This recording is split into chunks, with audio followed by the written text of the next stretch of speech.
విజయనగరం జిల్లా ఎస్కోట మండలంలో చిన్న కండేపల్లి గ్రామ పరిధిలో సాయి దివ్యామృతం ఆశ్రమంలో 5,000 మంది ఉపాధి హామీ వేతనదారులతో రాష్ట్ర స్థాయి యోగేంద్ర కార్యక్రమం నిర్వహించారు.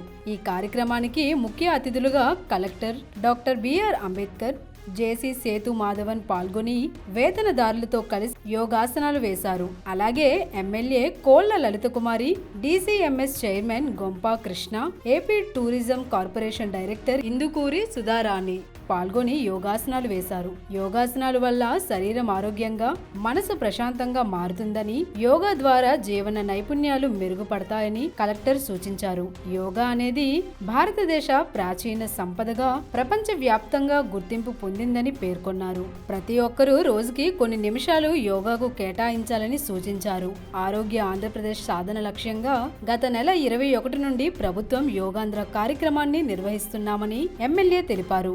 అందులో భాగంగానే ప్రజలందరూ యోగా వల్ల కలిగే ప్రయోజనాలు తెలుసుకొని తమ ఆరోగ్యాన్ని మెరుగుపరుచుకోవాలని కోరారు.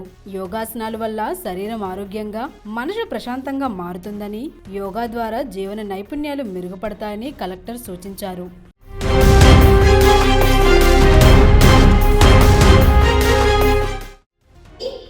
గాలి విడిచిపెడుతూ ఎడమవైపు తిరగండి.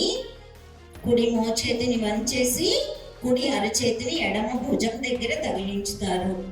భుజానికి తాకించండి. గాలి తీసుకుంటూ తిన్నగా.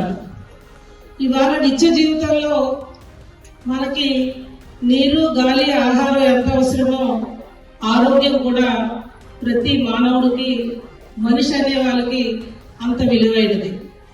మరి ఈనాటి ప్రస్తుత ఈ ఒడిదొడుకుల యుగంలో మన దైనందిన జీవితంలో ప్రతి ఒక్కరికి ఈ యోగా అనేది మన నిత్య జీవితంలో ఒక 1 గంట 20 నిమిషాలు మనం చేయగలిగితే ఆరోగ్యవంతులుగా మనం మన కుటుంబాలతో గడిపిన వాళ్ళు అవుతాం.